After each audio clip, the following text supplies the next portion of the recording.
Olá, tudo bem? Agora a reta final aqui, nosso último videozinho, vamos acabar as questões aqui para vocês chegarem afiados à prova. Vamos lá? Vamos matar essas questões? Vem comigo!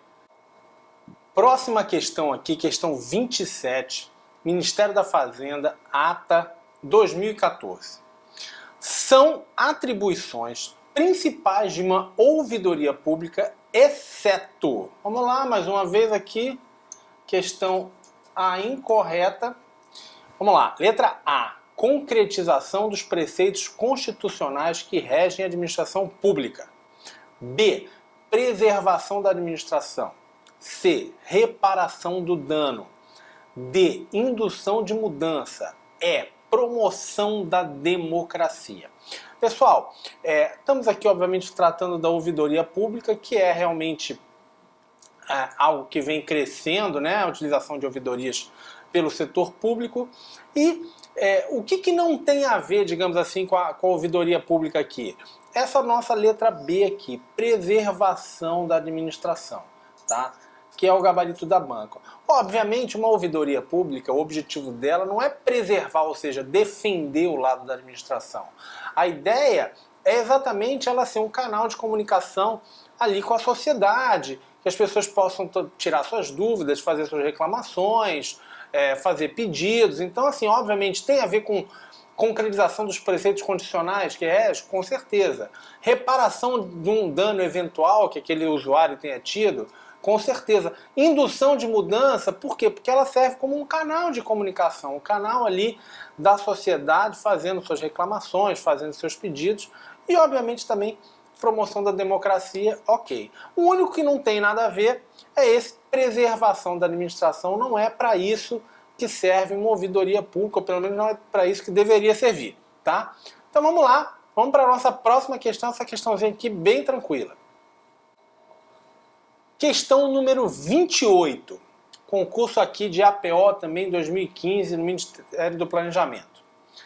Acerca do binômio planejamento e ação governamental, é correto, aqui a banca está querendo a questão correta, afirmar que, letra A, como o planejamento público sempre se pautou por uma perspectiva territorial, a preocupação com desigualdades regionais pode ser desconsiderada em prol de um pensamento desenvolvimentista exclusivamente nacional. Pessoal, vocês veem que a frase nem faz muito sentido, né? Ou seja, como o planejamento público sempre se pautou por uma perspectiva territorial, ou seja, está dizendo exatamente que o planejamento ele deve ter essa perspectiva de redução das diversidades, das diferenças entre as regiões, de você, obviamente, fazer um planejamento que seja regionalizado, que é o que manda o PPA.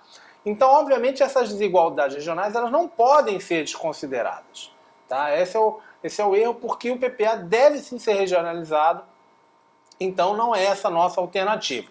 Vamos lá para a letra B de bola. Ações governamentais agrupadas e nominalmente identificadas, a exemplo do Brasil em Ação ou do Programa de Aceleração do Crescimento, nada mais são do que forma como cada respectivo PPA em seu tempo foi rotulado. Nada a ver, né? É absurda essa questão. Não é, obviamente, o nome de cada PPA, o PAC, o Brasil em Ação, tá? Então também não é esse nosso gabarito. Vamos para a próxima. Letra C de casa. Apesar de o PPA ter sido concebido como um instrumento de planejamento e gestão estratégica, a estrutura e as opções metodológicas adotadas ao longo dos anos têm nos afastado desse propósito.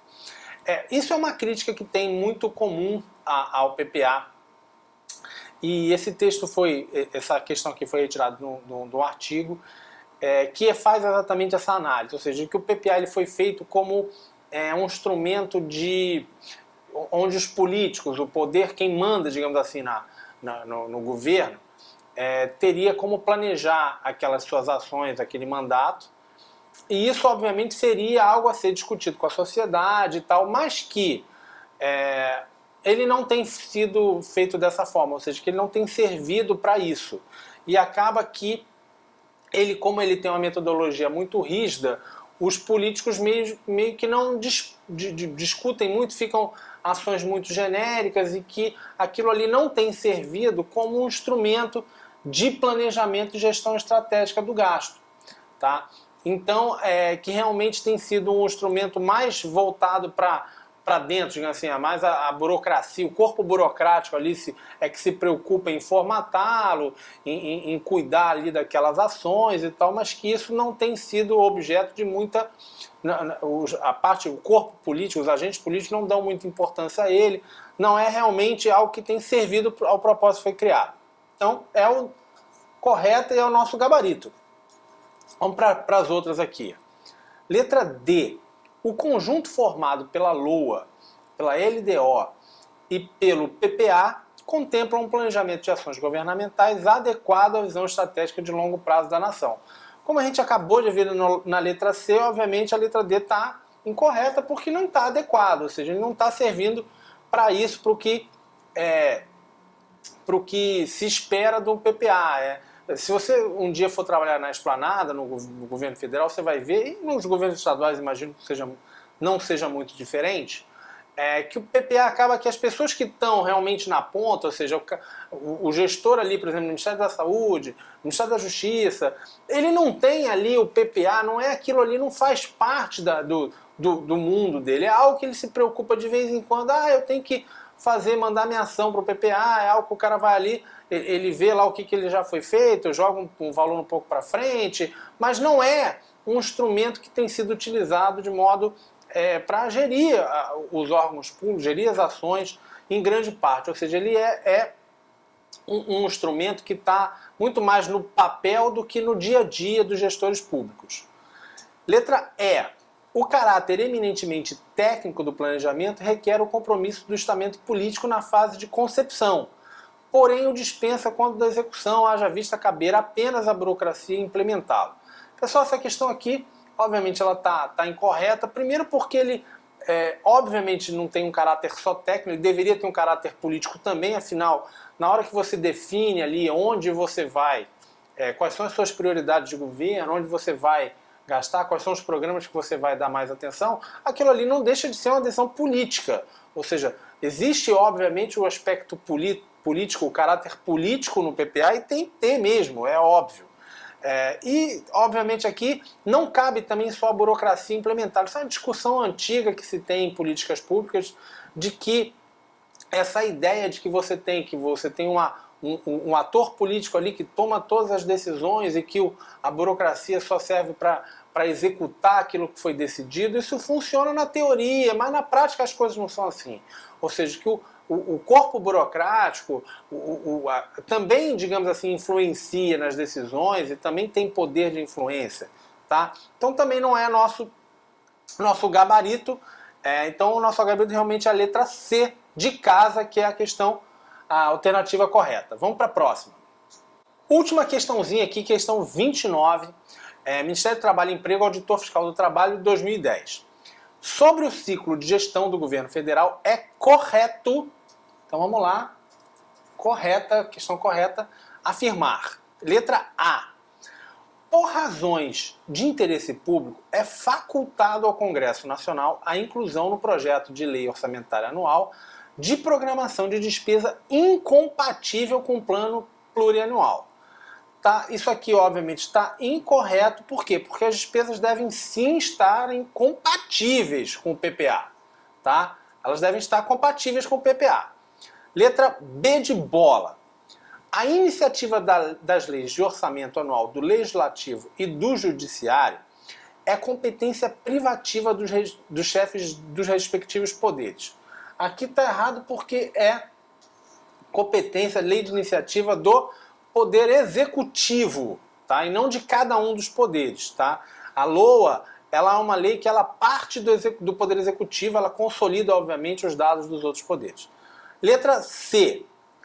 Nos casos em que houver reeleição de presidente da República, presume-se prorrogada por mais 4 anos a vigência do PPA. Negativo, né, gente? Não existe isso. Ou seja, não importa que exista uma reeleição, aquele PPA vai valer durante aqueles 4 anos e, obviamente, vai avançar no primeiro ano no caso da mesma pessoa, no mesmo governante, mas ele vai ter que fazer um outro PPA, obviamente porque o país mudou, né? Os dados são diferentes, você não tem como replicar o mesmo PPA. Os objetivos devem ser revistos, analisar, ver o que deu certo, o que não deve, quais são as novas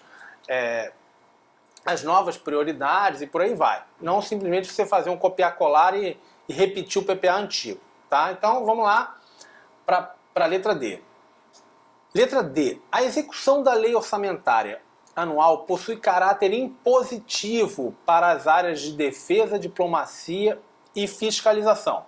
Pessoal, a nossa LOA ela é basicamente autorizativa, com algumas exceções, por exemplo, como as que foram criadas agora pelos nossos representantes, onde você tem ali as emendas individuais, até 1,2% da receita corrente líquida, mas basicamente você tem uma LOA com caráter autorizativo e não impositivo, ou seja, ela autoriza o gasto, mas ela não impõe, ou seja, pode ser contingenciado, pode ser reduzido aquele valor em cada gasto. E principalmente, se a gente fala de defesa, diplomacia e fiscalização, aí sim, de jeito nenhum, ele é impositivo, ou seja, você vai gastar, digamos assim, aquela ação ela é autorizativa. Você pode gastar aquilo ali, mas não necessariamente você gastará aquilo ali por força de lei. Tá? Letra E. A despeito de sua importância, o Plano Plurianual, a Lei de Diretrizes Orçamentárias e a LOA são meras leis ordinárias. Aqui tá certinho, ou seja, não são leis complementares, são leis ordinárias. Tá? E é esse o nosso gabarito, é isso aí. Gabarito letra E.